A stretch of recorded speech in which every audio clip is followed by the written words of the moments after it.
نحمده ونصلي ونسلم على رسوله الكريم أما بعد فأعوذ بالله من الشيطان الرجيم بسم الله الرحمن الرحيم النبي أولى بالمؤمنين من أنفسهم وأزواجه أمهاتهم صدق الله العظيم اللهم صل على محمد وعلى آل محمد كما صليت على إبراهيم وعلى آل إبراهيم إنك حميد مجيد اللهم بارك على محمد وعلى آل محمد كما باركت على إبراهيم وعلى آل إبراهيم إنك حميد مجيد۔ معزز سامعین اکرام،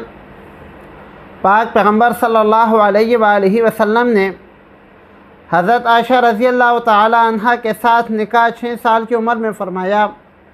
اور رخصتی 9 سال کی عمر میں ہوئی۔ اس پر حضرت عائشہ رضی اللہ تعالی عنہ کی حدیث مرسل کو اگر بیان کیا جائے تو ایک اشکال سا بنتا ہے، وہ یہ کہ حضرت عائشہ رضی اللہ تعالی عنہ پاک پیغمبر صلی اللہ علیہ وآلہ وسلم پر ابتدائی وحی کے حالات بیان فرما رہی ہیں کہ ابتدائی وحی کی ایک صورت اچھے خواب تھے جو پاک پیغمبر صلی اللہ علیہ وآلہ وسلم رات کو دیکھتے تھے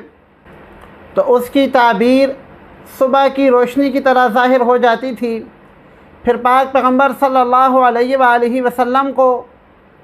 خلوت نشینی محبوب ہو گئی اور پاک پیغمبر صلی اللہ علیہ وآلہ وسلم عبادت کے لیے غار حرا میں تشریف لے جاتے اور وہاں پر راتوں کو بھی عبادت فرماتے۔ اب اس روایت کو لے کر یہ اشکال ہوتا ہے کہ اس روایت میں حضرت عائشہ رضی اللہ تعالی عنہ ابتدائی وحی کے حالات بیان فرما رہی ہیں، تو یہ اسی صورت میں ٹھیک ہو سکتے ہیں کہ جب حضرت عائشہ رضی اللہ تعالی عنہ کی پیدائش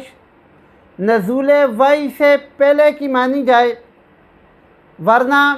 یہ 9 سال میں جو رخصتی والی بات ہے یہ درست نہیں ہے۔ اس کے 2 جواب ہیں۔ ایک جواب تو یہ ہے، خود حضرت عائشہ رضی اللہ تعالی عنہ کی صحیح بخاری میں صحیح روایت گزر چکی ہے جس میں وہ اپنی عمر کا باقاعدہ تعین فرما رہی ہیں 9 سال، تو صریح روایت کی موجودگی میں احتمالی روایت قابل قبول نہیں۔ دوسرا جواب اس کا یہ بنتا ہے کہ یہ حدیث مراسیل صحابہ رضی اللہ تعالی عنہ میں سے ہے، کیونکہ حضرت عائشہ رضی اللہ تعالی عنہ اس واقعے کے وقت موجود نہیں تھیں، لہذا یہ روایت حضرت عائشہ رضی اللہ تعالی عنہ کی یا تو آپ صلی اللہ علیہ وآلہ وسلم سے انہوں نے سنا ہوگا یا کسی صحابی رضی اللہ تعالی عنہ سے سنا ہوگا۔ دونوں صورتوں میں یہ حدیث متصل بالسند ہوگی۔